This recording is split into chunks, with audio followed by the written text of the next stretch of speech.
Hi everyone. As pianists, we often encounter a new piece. In fact, quite often. And there's many good ways, and probably your teachers have many good ways of how to learn a new piece. I want to share one of the ways that I've found to be really effective, not just for myself, but for my students. And it involves two main components. So learning a new piece involves, in this case, a bird's eye view analysis, as well as some reduction. Reduction meaning taking things down to its bare bones or its minimum.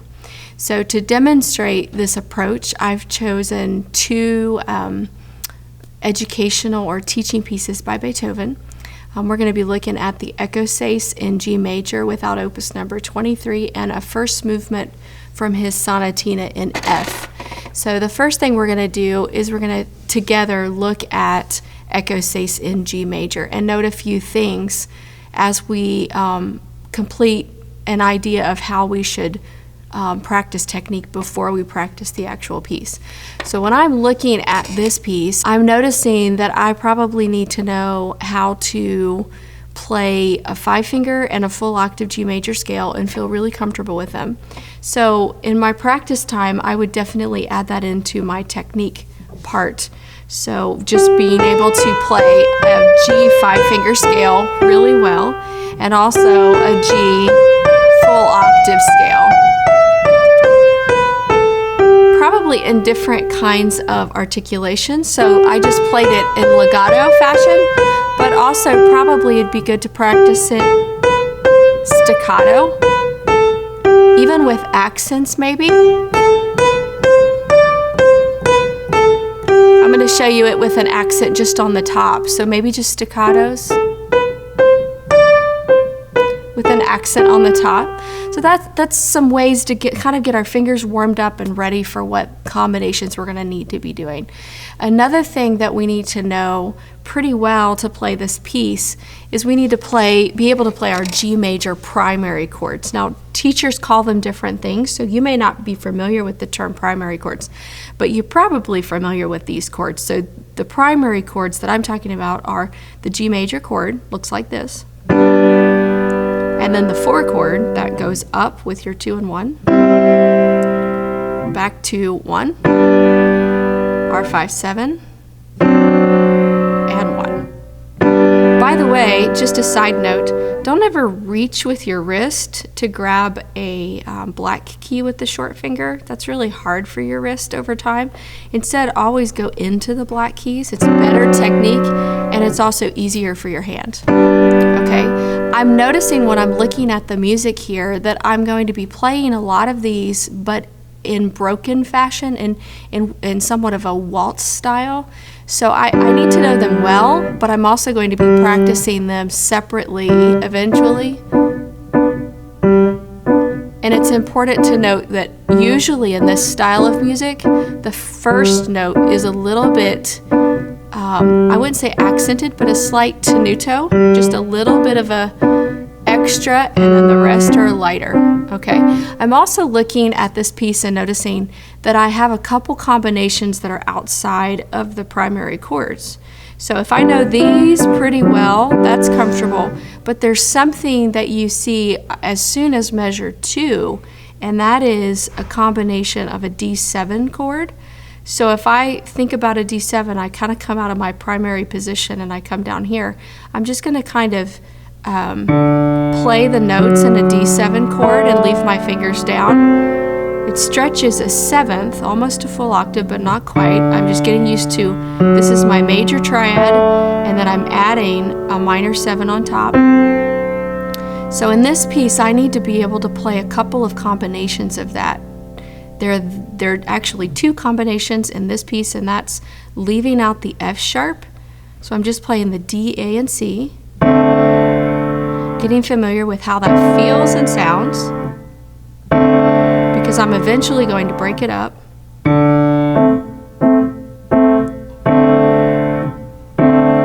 And then the other combination is leaving out the A but playing the F sharp. So seeing how that feels in my hand pattern.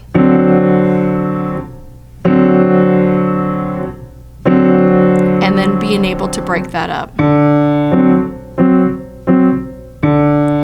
probably are noticing when I'm playing the waltz bass that to get that nice tenuto on the bass, I have a slight dip in my wrist, down, up, and I stay up for the top chords. You see that? That assures that it doesn't sound like this. We've all heard that kind of thing, haven't we? Good. So that really takes us through most of the first half of this piece. If we can practice those elements, all of the notes and various technical aspects of the first half of the piece are going to come right together. There's one thing I want to add, and that's in measure 2 and measure 6, and that's a rhythm. And usually if I was playing this or if I was teaching this, I would have my students clap the rhythm, because you'll notice in measures 2 and 6 that there's an accent on the second half of beat 1, which is a little bit unusual. I'm going to clap it and count it out loud. Ready and go. 1 and 2 and. See, that's a little bit different. We're not used to that. Let's do it together. If you see it in front of you, it would be great. Ready, go. 1 and 2 and. One more time. 1 and 2 and. So clapping these rhythms away from the piece really assures that they're correct when you're playing them. And what's really great is you can combine two skills. You're clapping the rhythm, but you're also clapping the accent. So the accent just happens naturally. If I'm looking at the first section and I'm thinking, how in the world can I put all of this waltz bass stuff and the right hand together and do everything, meaning articulations, making sure my left hand's not too loud, making sure my first bass note's a little bit louder than the upper chords. You can't. Quite frankly, you just can't do it all. So why try? Instead, we would reduce. You would first practice the right hand alone.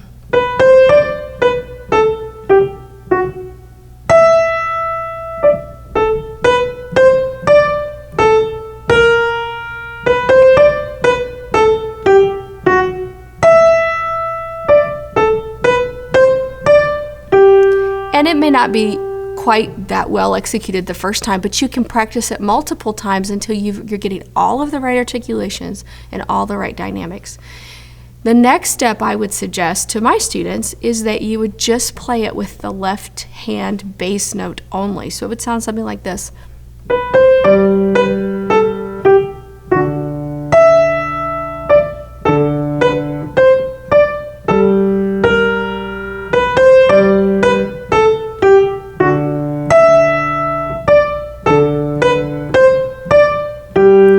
Noticing I'm not necessarily caring about the articulation in the left hand, and that's because I really am focusing more in the left hand about where my left hand 5 needs to move.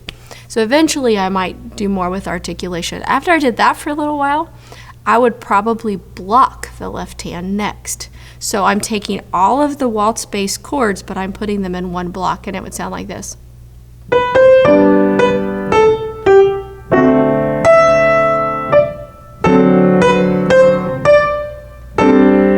That's a little tricky.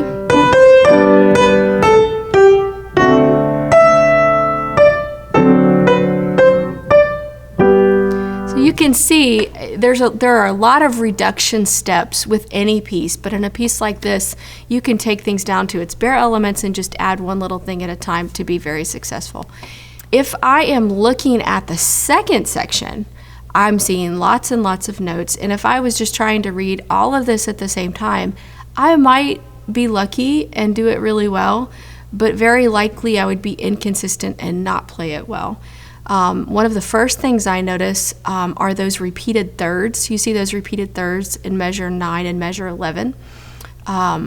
Beethoven, or at least an editor, writes in that we need to crescendo those because performance practice would be you never play a same note the same way.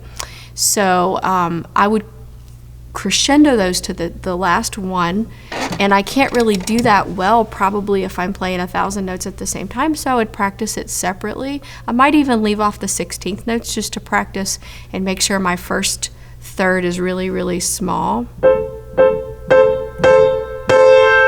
And just go to there, the downbeat of measure 10. And then eventually I might add in the entry notes and the exit notes, so sounding like this. And I felt like I got too loud too fast. You might do that too, so I'm going to try it again. I was much happier that time. Now, the forte can be confusing because you think, oh, I need to start super big, but if you do, there's no way you can crescendo. So you would practice that for a little bit till you felt really good about it. Notice that it repeats itself, right? So in the left hand, looks like a lot of notes, but if you do a quick analysis, a bird's eye view, you'll notice that it's just broken octaves. So the first thing I would do is just practice my left hand single note, meaning the D, the F sharp, the A, and the D. And when I'm doing that, I'm noticing that's just a broken chord or an arpeggio. So in the key of D, an arpeggio is D, F sharp, A, D, and that's what it is. It's outlining that. I would just practice it again. Just those notes, single notes. And I might put it with the right hand when I feel ready. Right, with a nice taper at the end of the phrase. So the left hand, I might next, with reduction, play octaves. So I'm just playing the octave D, F sharp, A, D. Make sure you don't have any tension in your hand. The wrist should always sort of release towards the fall board with every single connection with the key. Watch my hand again.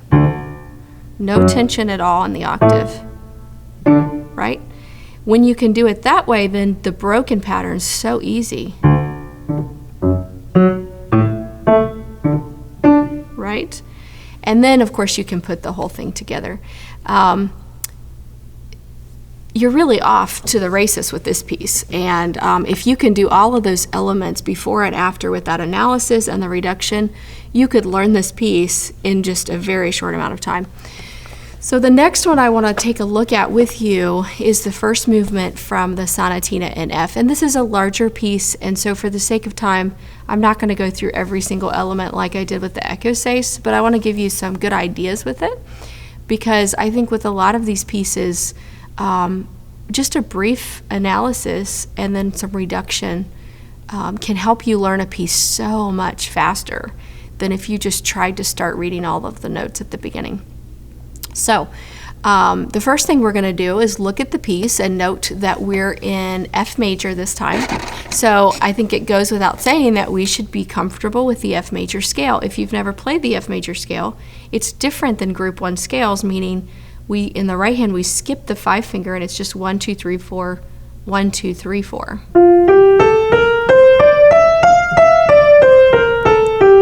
Feels a little different if you've never played it before, so it would definitely be worth your while to spend some time practicing it, even if it's just a review of it. So knowing our F major scale is really, really important, and then being able to do some combinations with it. So in this piece, we have to do a lot of 2 crossovers. So if I started at the top,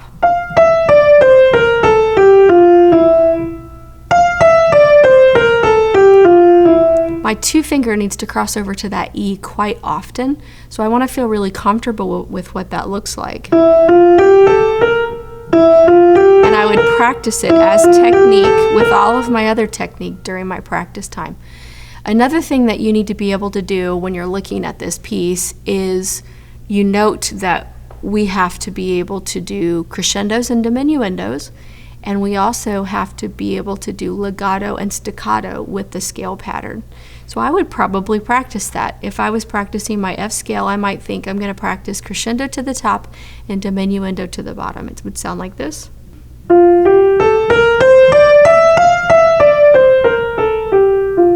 So be real careful that you start the first note a little bit small.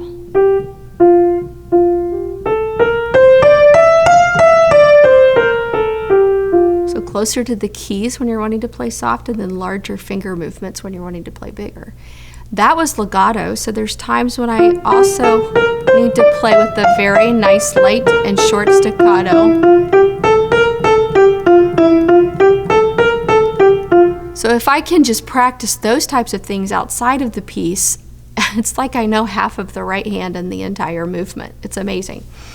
The next thing is we should be able to practice a 5-finger pattern with staccato and legato at the same time, because there's passages, for example, in measures 3, 7, 9 through 12, when one hand, mostly the right hand, is playing staccato and the left hand is playing legato. So to do that, I would just take a 5-finger pattern and go slow at first if you've never done this before.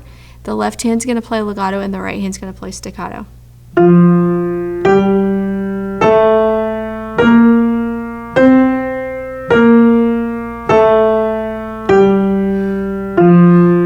you can see something like that might take a little bit of time.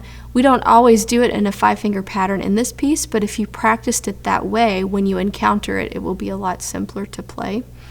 So let's take it in context. If we look right now at measures 3, 7, and 9 through 12, it's not exactly the 5-finger pattern, but you'll note that I have to play staccato in the right hand and I have to play legato in the left hand. I'm also looking at measure 3 right now and noticing all those repeated C's. So with reduction, I'm taking those out and I'm just going to play the moving notes, and it's going to sound like this.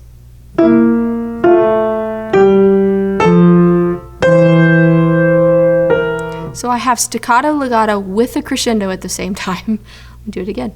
And the crossover, I should say that too.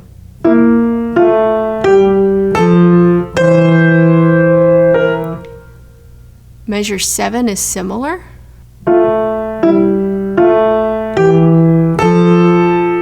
Okay. And then in measure 7 through 9, no, that's not right. 9 through 12, I should say. Lots of repeated C's again. So I'm not going to play the repeated C's, I'm just going to reduce it down to the A's and the B flats, and I'm also taking that ornament out because it's not necessary. I'm going to start at the beginning of measure 9, but with the left hand. So you can see the right hand was staccato, the left hand was legato, the right hand was a little more important.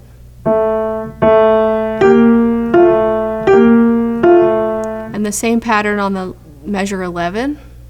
Except the left hand goes down to the 5th.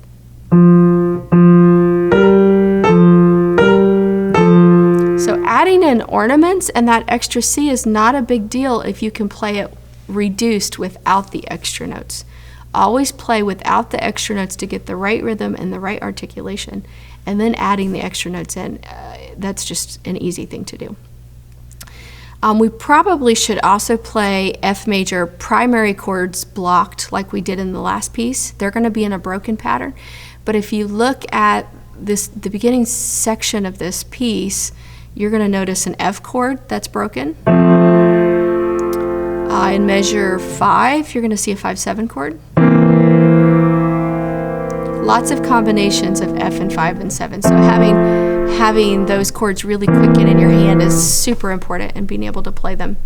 We probably should mark in the score, if I was learning this piece the first time, or I had a student that was learning this piece the first time, I would mark in the score places where I had 2-note slur figures, a combination of 16th and 8th, and I would practice them separately as techniques. So right now I'm looking at 21, measures 25, 27, 29.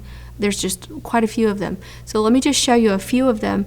In these 2-note slur figures, when you're doing 2 notes, you always play down and then up with a release. That's the style for classical period.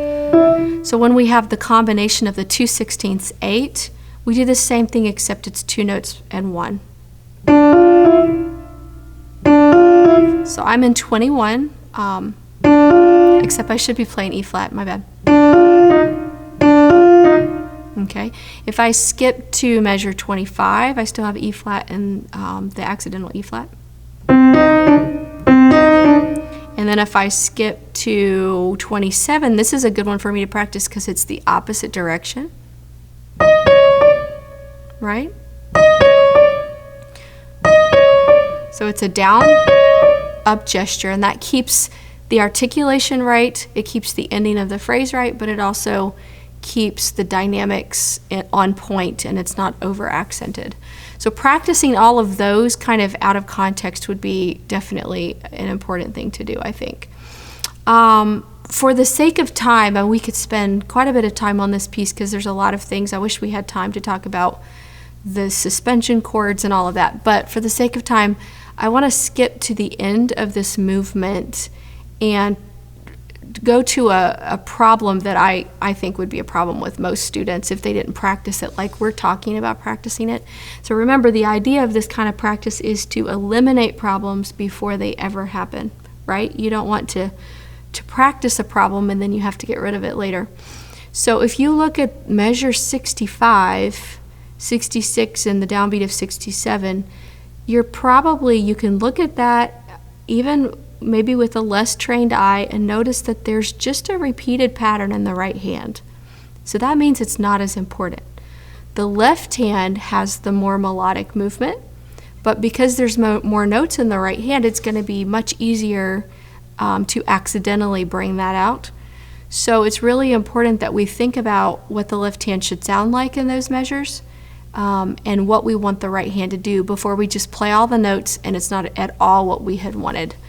So to prep for that, I'm going to skip back to measure 60 so I can get the idea of what the left hand is sounding like. This context, the hands have separate gestures and they're not together, so I can hear the sound better. So I'm starting at measure 60 with the right hand only.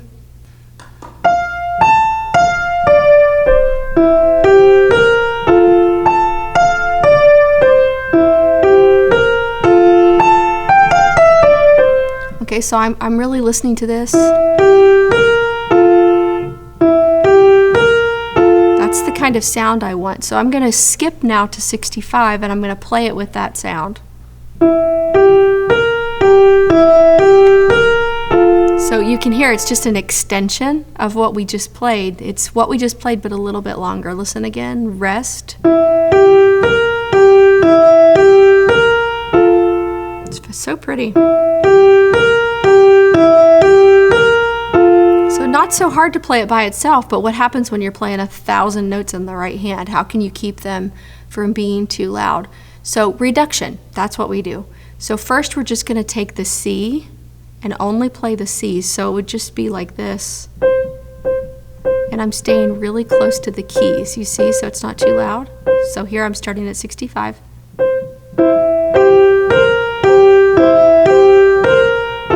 Isn't that cool? So I'm not accenting the top because I'm really being thoughtful about what I'm doing. I'm going to do it again.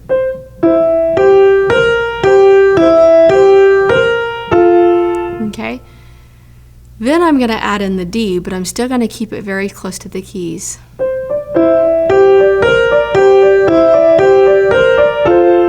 Something, huh? So I solved a problem before it ever occurred. Then notice right at 67, the right hand takes over the melody. So as soon as I get to 67, I have to crescendo the right hand, so it will sound like this.